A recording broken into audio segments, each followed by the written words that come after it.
G'day. Yep, it's yet again Steve and Kerri, the cat, the bloody cat, the bloody dog, the chooks from offthegridnoise.com. Now listen, thought I'd do an off-grid video. Now no one dropped dead, or anyone that watches our videos you're probably thinking, what's he doing? You're doing an off-grid video, because I haven't done one for ages. But I thought I'd do one on generators. We're staring at our latest generator, but I wanted to just generally chat about generators. Don't mind the chook, it does not care that I make videos. Well, I'm just going to talk about generators generally for a split second. When you live off grid, generators sort of become, unfortunately, a part of your life at some level. The generators are one of those things that if you've got $6,000, $7,000 sitting there, you probably want to turn this video off, because obviously you're just going to go out and buy a Honda 7 kilowatt and be done with it, and that's all very fine. But generators are one of those things where you've got to stop and think about your budget. Like everything off grid. Bloody chook, anyone want a rooster? But yeah, you've got to think about your budget. Like I said, you've got 7 grand, you don't need to probably worry about it, you're just going to buy the big Honda. But we started off the grid with just about no solar, so we lived on generators for probably about 6 years, which was really sad, but never mind.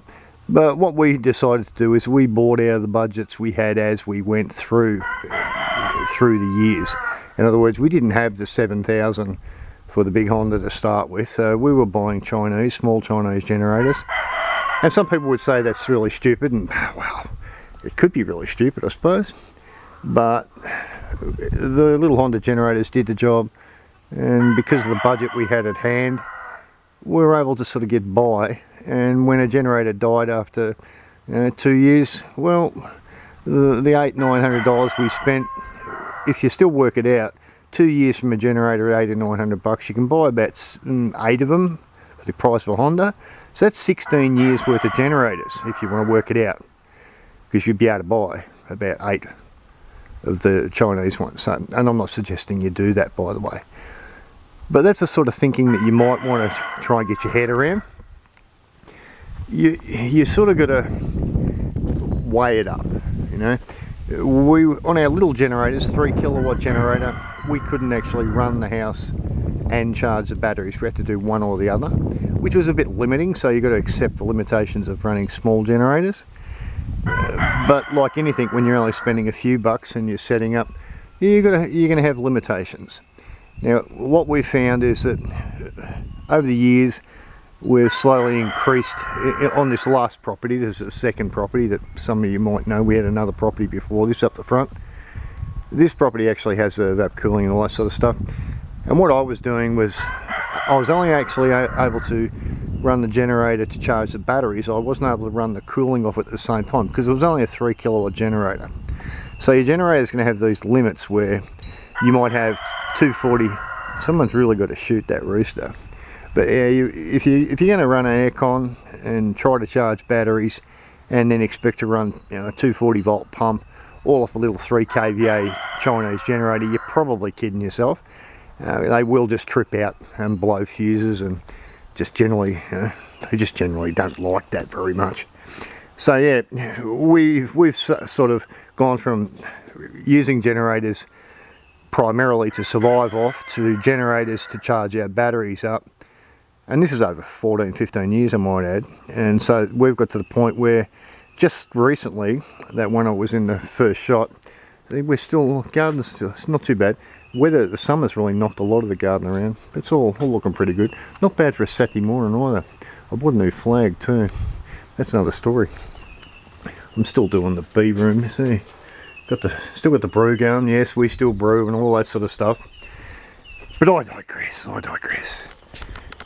The generators, you're going to run into this. The generators is the same sort of question as the solar panels. It's like the solar equipment. It's just a complex question, and it really depends on your own individual circumstances. This one I'm looking at now, actually, do you like my generator shed? This is something I only just built. It's a little hutch, a bit flary. It's a little hutch, and it's just insulated with bats. But when you shut this door here, I tell you what, you can hardly hear this thing. It's just amazing. Anyway, back to the generator. This is actually we recently acquired this. It's a 6 kilowatt. It's actually the big brother of, yes, it is a Chinese one. The big brother of the little Chinese one we were using. Now that 6 kilowatt will do everything. We'll charge the batteries, run the aircon, run all the pumps, microwave, everything. Runs everything without having to run around and switch stuff off. And that's what you have to do if you've got a little generator. You can't have everything loading onto a 3 kVA gen. Now this generator only costs 2,000 bucks. And you might think, well, why didn't I go out and spend 6 grand, 7 grand on a Honda? Well, to be honest, I haven't got 7 grand spare to just throw on a generator. This thing is very capable. It charges 3 kilowatts panels up through the inverter. It doesn't strain. We have the aircon running with it. There's a little the garden pump actually happens to live in the same shed. We run 3 of these pumps, one on the flat, one on the house, and one in the garden for the garden water. This will actually sit there at pretty much idle. Now that just means that if you've got a big generator, this is the way you should think of generators. If you've got a big generator, it will work less to do the same job. If you've got a small generator, it will run flat out to hopefully try and do the same job. And because really you've got to think about fuel. The 3 kilowatt on full gun, taking an absolute hiding, will really burn the fuel up. I mean, they're pretty serious on fuel when they're running it flat out. This big generator at 2,000 bucks will last a couple of years. But what it does is it sits there and idles, and even with all the loads on it, with nothing being turned off, it just sits there and idles. So yeah, I could do the same with a Honda, obviously, but the equivalent size generator in a Honda is about nearly 7,000 bucks delivered. So I've virtually got sitting there 2.5 Honda generators. Now, if I can get 2 years out of this, that means I'm pretty much getting 7 years for the same sort of money. 7 years out of a Chinese version. And I'm not swinging waving the flag for Chinese. It's a case of, like I said, we really didn't have the spare 7,000 to throw on it. And these are actually Gentrax, by the way. Gentrax you can get on eBay from Outbacks Camping. They're available around the place in different forms. But they're not too bad. I've had 2 of the 3 kilowatt. And I did, yes, I blew one up, and I didn't blow it up because it wore out. I blew it up because I overloaded it. And that's what happens when you run 3 kilowatt and you try to do too much. They run too hard, and even the electrics get overloaded too often, and they just blow a diode or blow a fuse, blow a main, blow an inverter, and then your 3 kilowatt generator is dead. So we try to avoid that happening again by getting this one. So generators are a funny sort of thing. Good to build a little house around them. Quietening them down is actually not as simple as a lot of people may think. It's alright if you've got a garage that's 50 metres from your house. That's great. Run a lead over. Not that I suggest that you run a 50 metre lead off them either, because that's not good. But if you can keep the generator away from the house, that's one thing. But this one actually happens to be about probably 10 metres from the house, 30 feet. And if it's out in the open, yeah, the noise gets a little bit,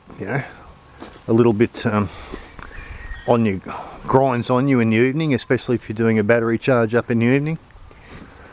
Yeah, generators.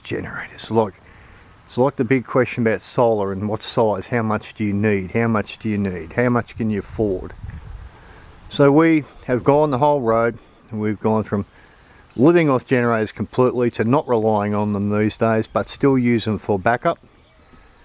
And when the weather's inclement but warm, and Victoria's been very bizarre this year, it's been humid and cloudy, so we're running aircon and all the systems to do with everything on the property, and trying to charge up 3 kilowatt system, which is 1,000 amp hour, and the 3 kilowatt didn't cut the mustard. So the 3 kilowatt at $800-900 or the 6 kilowatt at 2,000 bucks, the math wasn't really difficult. when it came to thinking about it, we ground up the $2,000 and bought that. And you will have this same issue. You'll have people when you go into the stores tell you, oh yeah, 3 kilowatt will run anything. Well, yeah, bloody kumbaya to them. They'll tell you anything, but 3 kilowatt will run what 3 kilowatt will run. What 3 kilowatt means is that you have to really turn around and think about how much you're going to put on this generator. And even though 3 kilowatt will run a lot of things, if you've got more things than 3 kilowatt can handle, you're going to probably do damage to a 3 kilowatt generator. So I'm going to leave it at that and remind everyone that guess what, I don't think I've done an off-grid video for I don't know how long. It's been a while because the tiny house stuff. Yeah, hope everything's going well. And when you go to buy your generator, just remember, buy what you can afford, but buy what will do the job. I think a lot of people make two mistakes. They will buy too big, too expensive, and they don't need it, or they will buy too small, too cheap, and it won't do the job. It's a pretty complex equation. Figure out what you need, figure out what you need to run, figure out your budget, and maybe think long term, and don't feel so bad when the guy down the road tells you that you should have bought a Honda. Tell him to lend you $7,000 and to well, I nearly said it, nearly said the F word. Tell him to shush up, unless he wants to lend you the $7,000. But just make sure you buy what will do the job and what fits within your budget.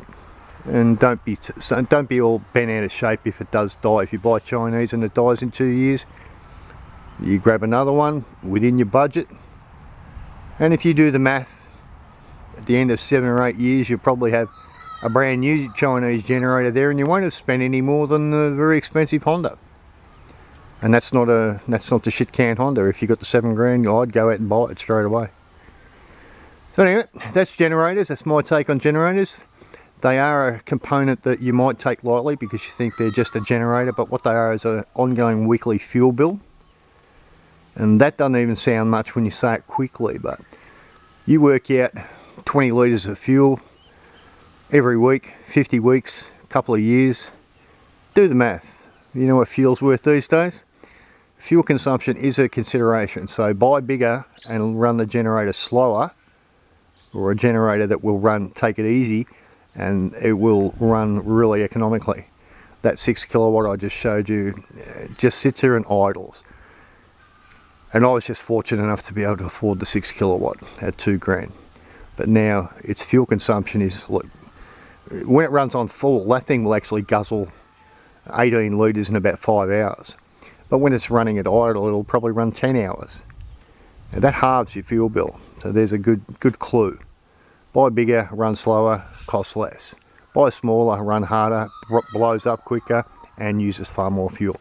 And on that note, it's cheers from Steve and Kerri and the dog and the cat and the chooks and everything else from off-the-gridnoz.com. And I'm actually going to make a couple other videos a bit later on in the week.